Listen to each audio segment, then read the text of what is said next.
He was wide-eyed and innocent. Nigel was always a good kid. Nigel generally, the youngest of 3 boys born to a proud mother. Nigel was never a problem child and never got into trouble. I never had any issues with him.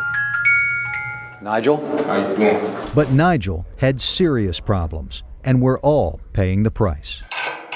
I won't never see him out here anymore. I won't live unless I live to be 8 years old.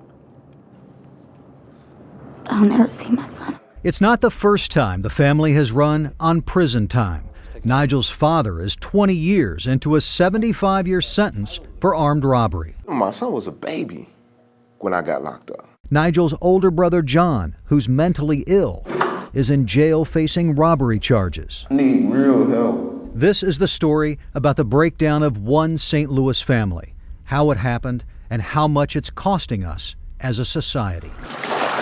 Our story begins in Alton, Illinois. Nigel's mom, Nicole, born in 1969, was a little girl known for her big and bright smile. But behind that smile, she was hiding a secret that was tearing her apart. I was abused, sexually abused by family members. She got depressed, had low self-esteem, and felt alone. Nicole says her parents separated and that she rarely saw her father, even though he lived in the same town. He wasn't there,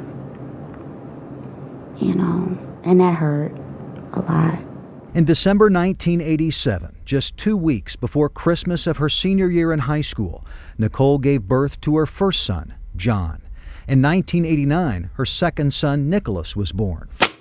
Court records show that Nicole repeatedly filed criminal charges against their father, accusing him of physically abusing her. In at least 3 cases, the charges were dropped because Nicole didn't show up for court. She kept going back to him, hoping and praying things would get better. He told me if he couldn't be with me, he was not gonna, if I didn't want to be with him, he was not gonna be there for the kids. And he meant it. About a year after Nick was born, Nicole packed up her belongings in the middle of the night, took her 2 sons, and left their father. Yeah. Not long after that, she met Keith Buckles, a man with a long history of car theft and forgery. They had a son, Nigel, born in 1992. 2 years later, Keith Buckles was convicted of armed robbery and sentenced to 75 years in prison for masterminding the operation. She loves them boys more than anything. He spoke to us at the Menard Medium Security Prison in Chester, Illinois. Mr. Cheatham, as God is my witness, I had nothing to do with them doing these armed robberies. 2 of his own children by a different woman testified against him, even though court records show there was conflicting evidence about whether he was involved at all. Keith was convicted and received more time than many killers get for a cold-blooded murder. He also lost his appeal. I see my babies falling off one at a time, and I can't do nothing about it. In 1996, 2 years after Buckles was sentenced to prison, Nicole generally was charged with cocaine possession. When she finished her probation in January 2000, she was 31 with 3 sons, ages 13, 11, and 8. She and the boys moved repeatedly, and Nicole continued drinking heavily. Her anxiety and depression made it harder to hold a job. The family fell deeper into poverty and despair. A lot of things were ugly, and I know that probably had a big impact on their lives also.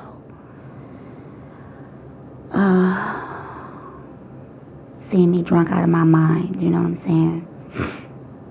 Or having a different guy every 5-6 months, Probably because I drank. I wouldn't say because I drank. I didn't feel that I ran into the right guys, but I still don't think that was cool I think I should not have introduced them all to my kids so soon. Well, what was the worst part of the way you grew up? What were the worst things about it? Drinking. Your mom's drinking. Yeah. We interviewed Nigel at the Menard Maximum Security Penitentiary in Chester, just a short drive from where his father is incarcerated. What was so bad about that? It affects you. It makes you feel like, man, I ain't got nobody. What can I do? You know what I'm saying? I just want to run away, just get away. In an effort to escape the problems in their home, Nigel and his brothers joined a North St. Louis gang. John, who suffers from bipolar disorder, seemed to embrace gang violence the most. I've been shot twice.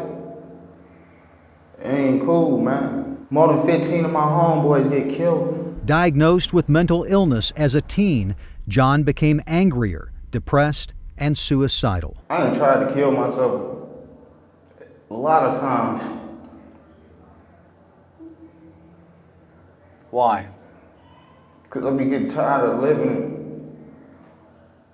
I be getting tired of going through this stuff. John, who is 25, Got my daughter right there. says he has 7 children. Got 2 sons right here. Just before he got arrested for a crime he says he didn't commit, John believed that he had it all. Finally, he was able to get a monthly government check for his disability, My girl, and his girlfriend got a government housing subsidy. It was his version of the American dream. I was getting everything that I possibly wanted when I was a kid for my kids.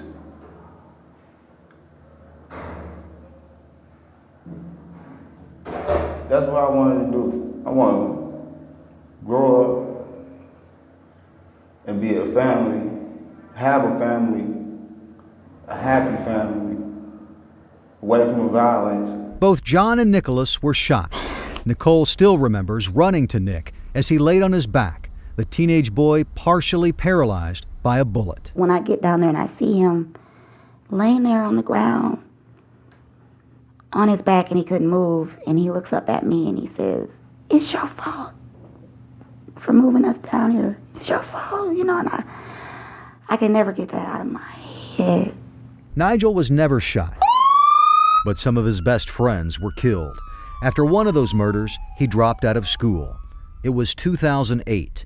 He was 16. Then, 3 years later, as the 19-year-old father of a newborn son, Nigel claims he was forced to commit a robbery to pay off a debt to a drug dealer. Nigel says the dealer threatened to kill his family if he didn't do it. What else was I supposed to do? 2 days later, Nigel attempted to rob 23-year-old Tyler Hoppy at gunpoint. Nigel claims the gun accidentally went off, but regardless of how it happened, Hoppy was still dead, killed by a gunshot to his head. My finger slipped and pulled the trigger, but I didn't pull what I'm. So did you shoot him or not? Nah, You didn't shoot him. nah. It's like somebody literally ripped my heart out. Rachel Rawlings was Tyler Hoppy's girlfriend. She was 2 months pregnant when Nigel killed him. A week later, she had a miscarriage. That was a year and a half ago. My whole world is gone. Everything came to an immediate halt.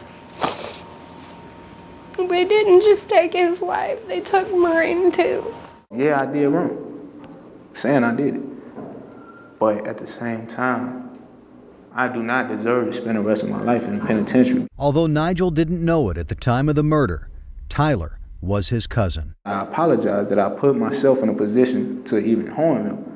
But at the same time, that can't change nothing. This is a tragedy, but it's a tragedy that occurs frequently. James Clark What's up, brother?